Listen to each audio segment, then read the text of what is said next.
how this is going to work is if you have any questions while we're going, there is a question and answer box, and feel free to pop them in whenever you think of anything. We'll try to answer them while we're going, but if there's anything that we can't answer at the moment, I'll answer at the end. So we're just going to go through about a 25-minute presentation, beginner's Instagram for business, talking over kind of everything that you need to make sure that you have the fundamentals down to really grow and present yourself to ideal clients and book the clients on Instagram. So that's what we're going to be going over. And at the end, we'll have a short question and answer. But like I said, feel free while I'm going, if you have any questions about what I'm talking about, just throw it into the question and answer box and we'll try to get them answered. And if not, we'll answer them at the end. All right.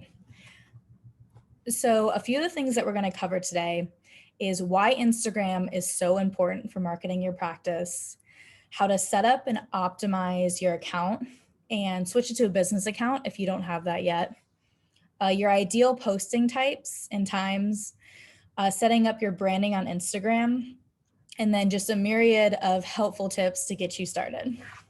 And then at the end, we will have the question and comments, answers, anything you want to throw out there. So why is Instagram so important is that there are nearly 1 billion active users on Instagram every single month. And even though it is the 4th most downloaded app, it boasts the highest engagement rate across all of the social media platforms.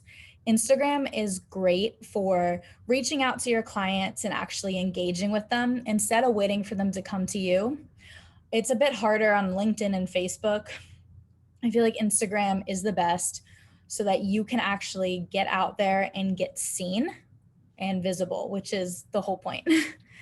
Nearly 1 in 3 internet users are Instagram users, which is a huge number. I know it doesn't seem like a lot, but it is. And 72% of people make purchase decisions after seeing something on Instagram.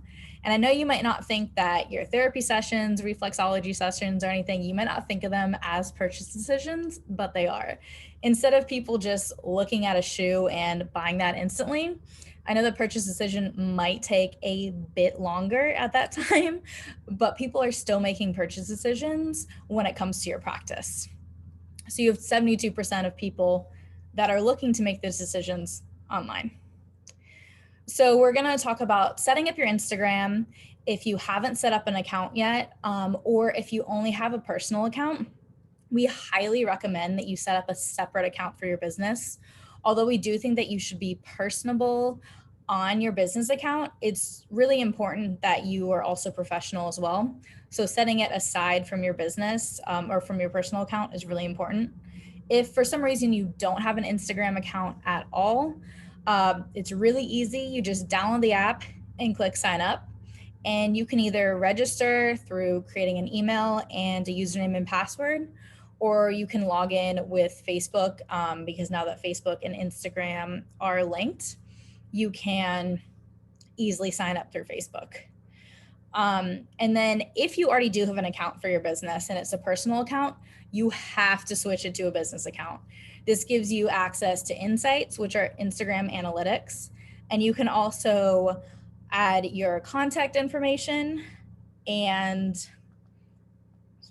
you can add your contact information really easily as a button so that people can click it and then your phone number will pop up for them to call or email will pop up in their email. And that is super important because you want people to be able to contact you as easily as possible. So if you have a personal account, you just go to settings, account, scroll to the bottom and click switch account type to your business account. Sometimes it takes 1 to 3 to 4 days, I guess, to get the insights rolling in because they have to see about your audience, about your posts, but you should have your insights set up, at least a general basis of your insights within a week. And so this is super important. So Instagram has recently changed a lot of their algorithm so that you are more searchable. And your content searchable, your name is searchable, and your location is searchable. So that means that everything needs to be set up and optimized. So the difference between your username and your name, the username is the name that you give people to search you on Instagram. And it's the name that, like for WebHealer, it's at WebHealer_websites. So that's the name that people will search when they're looking for your profile. Just below, it'll be the name. And it's recommended now that you put in your first name if you'd like, and exactly what you do, because it is searchable. So, for example, like Sarah, reflexologist. I've seen people do like Jane, mindfulness coach, or Bob, because it's not really a common name anymore, but like Bob, like nutrition expert, something like that. So that when someone is looking for a nutrition expert, a coach, a reflexologist, they type it in and then you will be searchable. And it's really easy to link your contact information in your website. You literally just go to edit profile and then you can type everything in. For your website, it needs to be confirmed, I think, but that's important because you need to make sure that obviously the traffic from your email or your website is going to the right place. And if you do not have a website for some reason, you can put in any URL into the website page. So let's say you have a Facebook page, or you've started a blog, or even have a Pinterest page. You can link that in as well, just as long as it's relevant and it's something that someone can find more out about you. And your location, again, this one is really important because it is searchable. So you just go to edit profile. You can add your practice's address or your address, or you can make it a general range. You can put in like United Kingdom. It's a bit broad. You can put in like London or something. So it doesn't have to be your exact address, but this is really important. And this is something you can only do on a business page. Like I said, Instagram is making it easier to search. So if someone types in counselor in London, you want to show up if you're a counselor in London. So you just want to make it as easy as possible for people to find you because they are looking for you. So let's make it easy. Okay, so just an overview of the different parts of your account. Like I said, your username is up here. This is your name where you put your name, your practice's name, what you do, because that's searchable. Your bio we'll go into in a little bit as well, but it should be concise, to the point, focused on the value you provide, your location right here, and the website. So this, it looks a bit different because this is the back end, but the contact information, usually when you go to someone's page, it'll show up as like call, email, right here. And then as soon as you click, then you'll, pop up in your phone and be like, do you want to call this number? And yes would be the right answer. And then these are your highlights. Again, I'll explain this a bit more in the future, in a few minutes, but the highlights are populated from your stories and they're archived, which is really great. So even if today you want to put together a series of posts that you might have posted a few months ago, they will be there for you to choose from. And down here, these are going to be, there's going to be more. The more that you use Instagram, the more that you engage with it. So right now, these are the feed, your feed posts, the photos that other people tag you in. This is a little icon for guides. And then if you start doing Reels or IGTV, those will show up here as well. So for optimizing your account, like I said, a clear bio is very important. I know you only get a little space, but you need to talk about who you are, what you do, and who you serve in that. Theoretically, if you have a website already, your Instagram bio will be similar, if not the same, to your website's header. So you only get a few characters. And I know it is really compact, but it needs to be obviously short and simple because you don't have that much space. But you need to focus on the benefits that you provide to your clients. People really want to focus on someone that works especially for them. So you don't just want to be general. And that's what your bio tells people that come to your page. They'll read it and they'll see if you are the person that they're looking for. And then so your professional photo will be the photo on your page, or you can use a logo if you have that. So similar to your website, you want a warm yet professional photo. You don't want anything too stoic or too unprofessional because it is a business after all. People resonate with your photos And this will be how they connect with you before they ever reach out to you. So highlights, like I mentioned before, they're very important, especially if you don't have a website yet. Highlights should be used efficiently and they should be updated regularly. I don't want to see anyone's highlight that has something from like 2 years ago. It's just probably not relevant anymore. People tend to see the first 4.5 to 5 highlights that you post, and the order that they're added is the order in which whichever highlight you last added to. Say you put in some new feedback in client feedback, that one would jump to the top of the queue. There's a little hack if you want to rearrange them yourself. You can add something to one of them, it'll jump to the top, and then you delete it, and it'll still be at the top. But honestly, I don't really think it matters the order of your highlights. As long as you don't have 20 of them, people honestly don't really scroll through them. They just look at the ones that are here. So you don't need to put highlights for everything. Just, I would say focus on 4 to 6 of them. And like I said, so they should be treated as a mini website. Potential customers should get on your Instagram and they should be able to see everything that they need within the first few seconds. They shouldn't have to leave to go to your website. They shouldn't have to contact you. And worse, they shouldn't have to leave your page because that means that they can go to a competitor's page. Once they're on your page, you want them to stay there.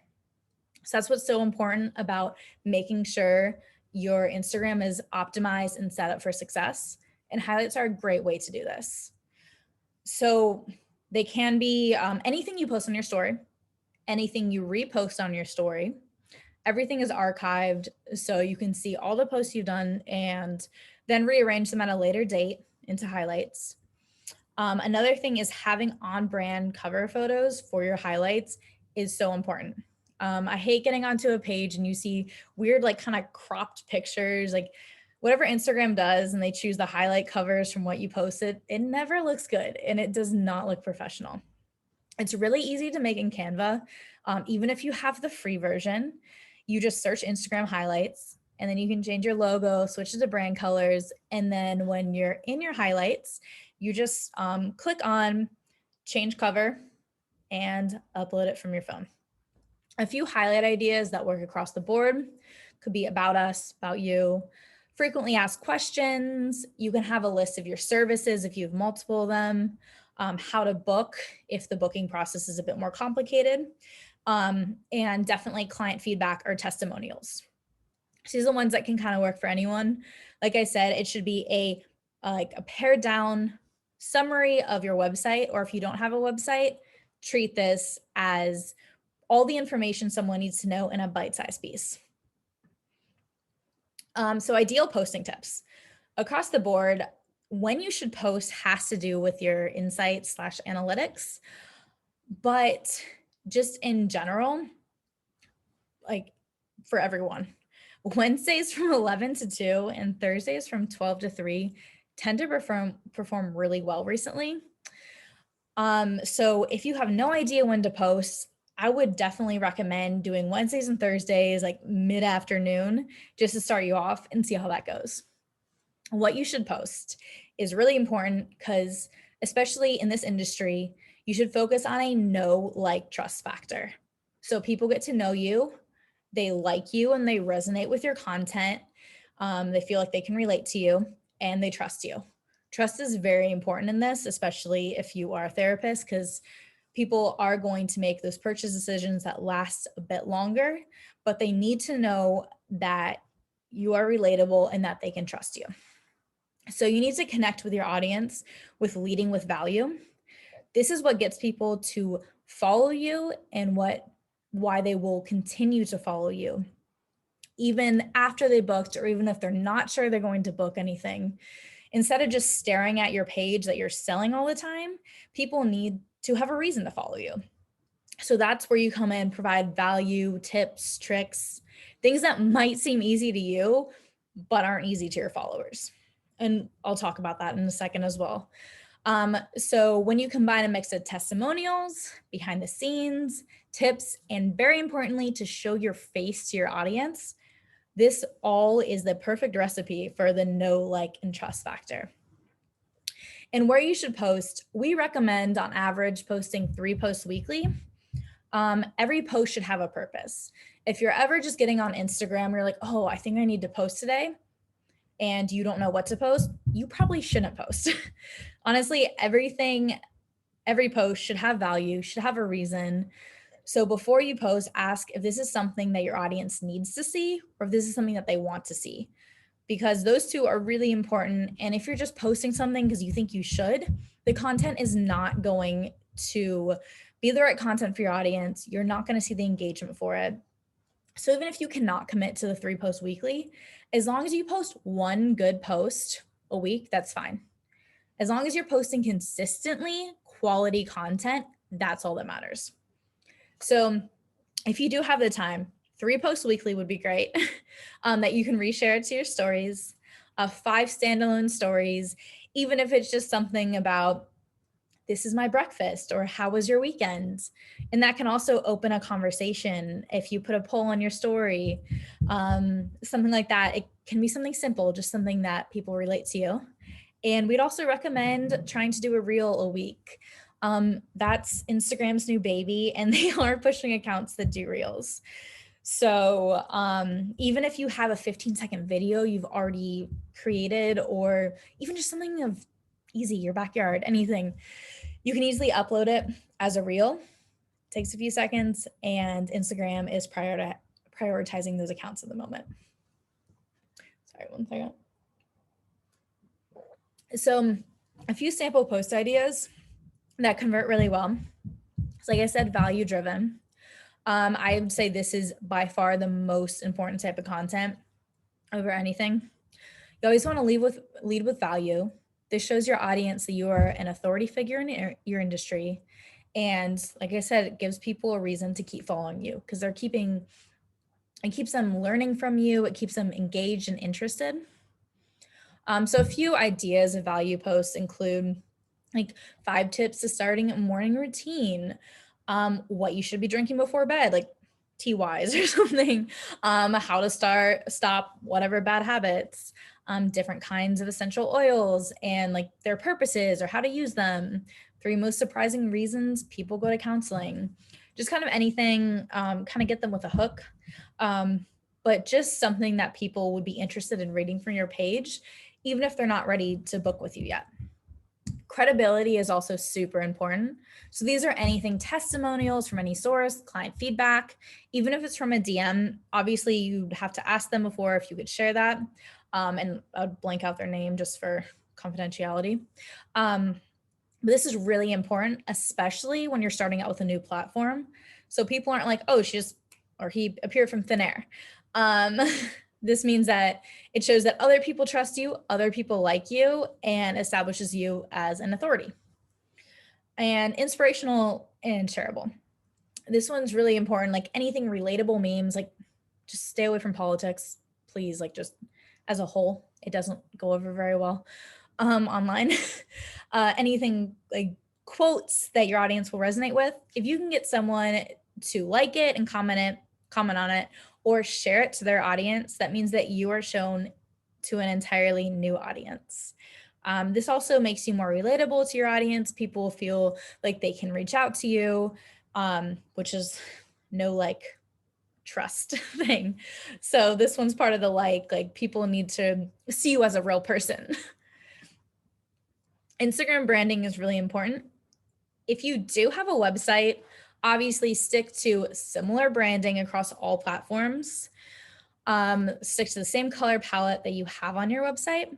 But if for some reason you're just starting out and you don't have any branding in place, it's completely fine. We've obviously all been there. So we'd recommend choosing 2 to 3 fonts to start out with. If you want to go with a cursive font, that's great, but make sure that it's readable. I've seen so many content that I cannot read, and that's kind of the whole point, is that you can read it. So if you're going to go with a cursive font, make sure it's readable and only choose one, and then choose 1 to 2 other fonts that are readable. And a really easy way to find some color palettes, I just put this together in Canva as well. Like you can just either upload a photo or upload a few photos like on a mini mood board that you love, that you want your brand to be associated with, kind of like the same colors. So I put them all in this just Instagram post. Then you click this color button and you scroll down and you'll see the colors from the photos. So this is just a really easy, great way to start. It pulls out the colors, the hex codes when you click on these of the photos that you love. And it's just a great way to start if you have a few things that you resonate with, but you're not sure how to translate that into branding. And a few great stock photo websites that I love using are Pexel, Stocksy, and Unsplash.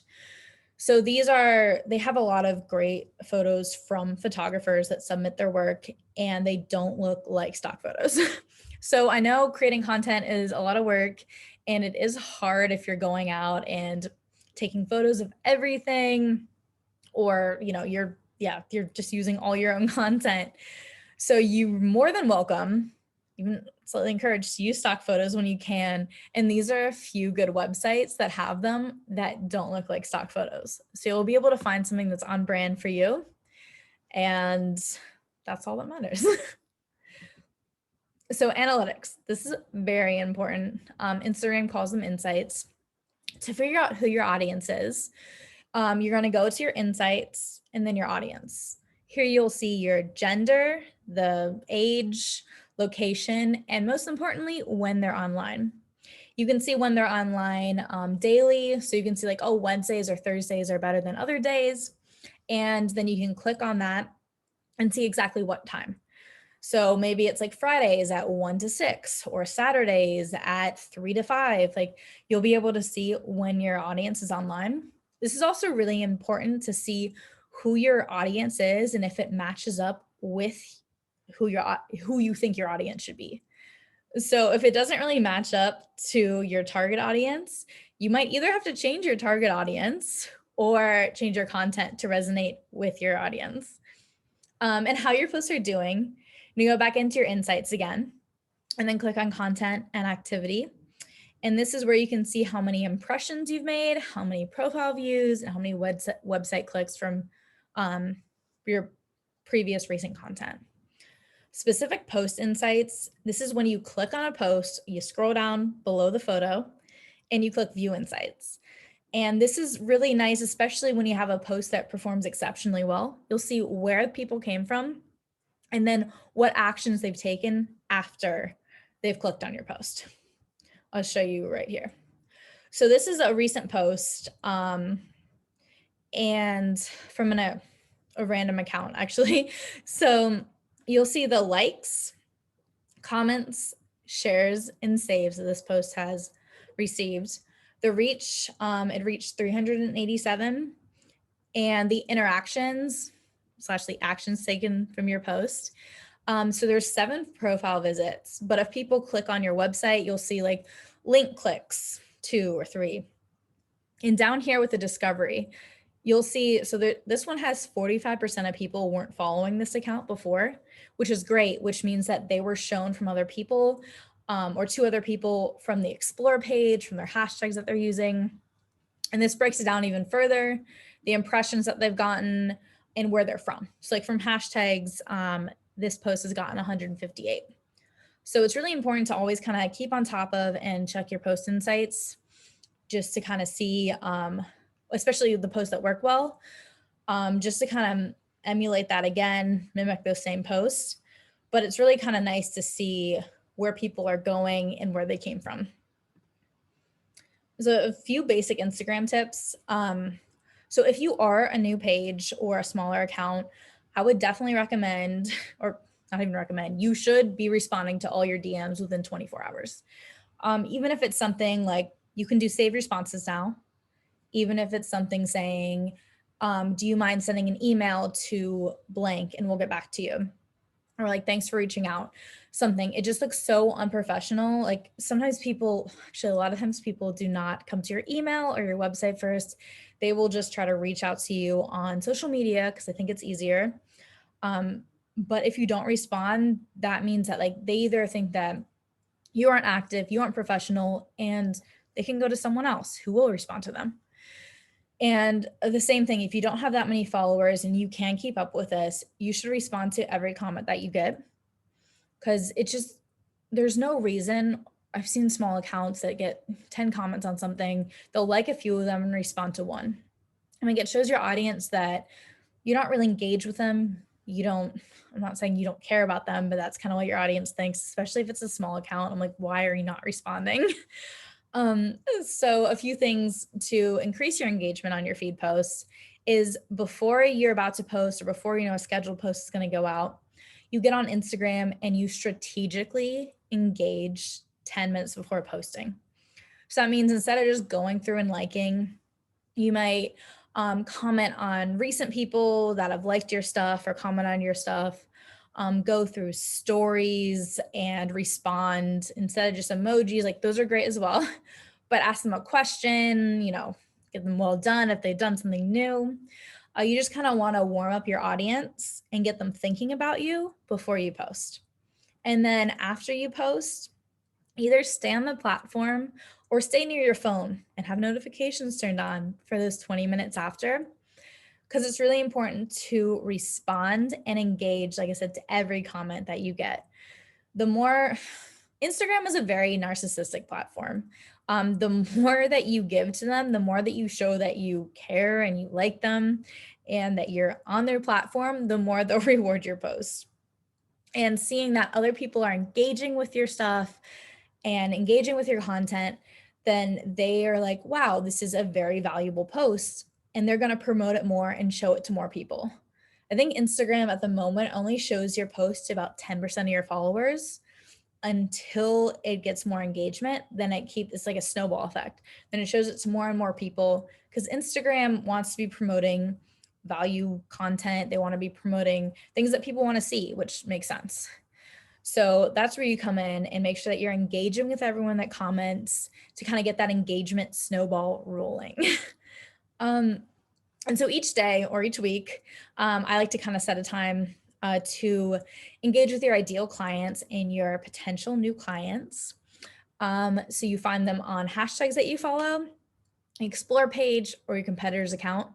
And I wouldn't say, go and poach your competitors' clients, but theoretically your competitors will have similar clients to what you're looking for that are either following them or that they're following. And I would also engage with your competitors because it is really important to create a community. It is social media after all. And say that someone's looking for like a child's counselor in London and they don't want to drive like the 2 hours to you. You can pass them off to someone else and vice versa. By creating this kind of community online, then you can also get new clients from other people. They might recommend you. You might have different niches, different targets.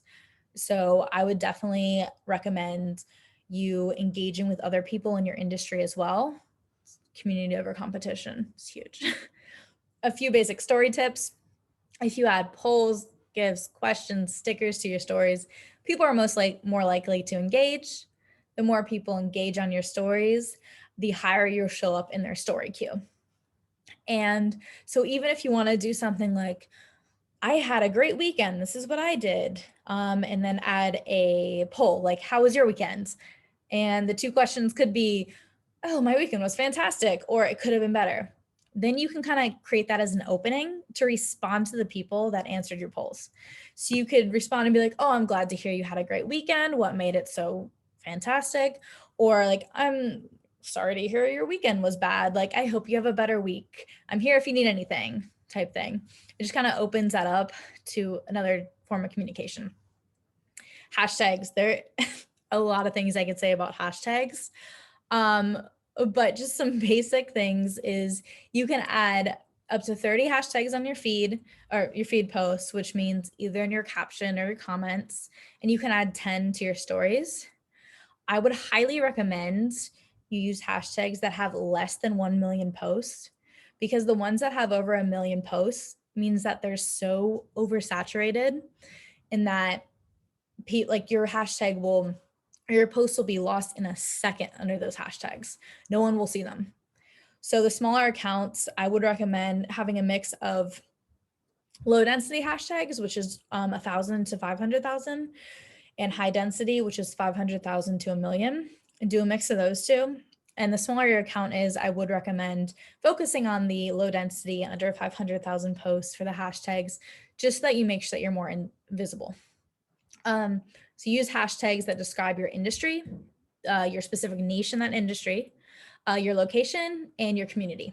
And again, the community hashtags will be ones that other, people in your industry will be following, like photographer problems or wedding photographer problems type thing will be someone that's not a bride that's looking up, but it's other photographers, and that's how they connect with each other. And then I would definitely follow hashtags that are relevant to your industry. Just look up hashtags, and when they pop up, you literally just hit follow. And these will show up on your feed. The top posts from those hashtags will show up when you're scrolling. And this is a great way to engage with other people in your industry and also your ideal clients when you follow hashtags that they're following. So I know that was a lot of general information. Basically, Instagram is one of the easiest platforms to find and to connect with your ideal audience. It's really easy for you to get out there or your post to get seen by so many new people. So I think Instagram is really important for every industry. So we want to lead with value, establish a know, like, trust factor. And by making sure your profile is set up completely and optimizing it for success, this is how you'll create the foundations for a thriving Instagram community. So if you do everything, like I said in this, those are these foundations for Instagram. And this is a huge reminder, but growth doesn't happen overnight. It comes with consistent posting, engaging, and value-led content. I know you'll probably see some people that are like, oh, I've made 1,000 followers. I've got 1,000 followers in the past week. That's really rare. And a lot of times they bought their followers. So in the beginning, especially, it is a bit more effort to get those followers, but it's important. As long as you have the followers that are engaged with you and they're the right ones, it doesn't matter if you have 5 followers. There's still 5 people that you're selling to. If you have 50 followers, that you filled up a classroom that you're talking to. So the follower count isn't as important as the engaged following that you have. So if you're not following us on all these platforms, we have Facebook, Twitter, Instagram, and LinkedIn. We promoted this on all platforms, so I'm not sure where you came from, but we would love to follow your journey and engage with you on these as well. And so now we're going to open up to question and answers. If you have any questions you think about after or while you're working through some things and you forgot about something or want some more clarification, either email us at info@webhealer.net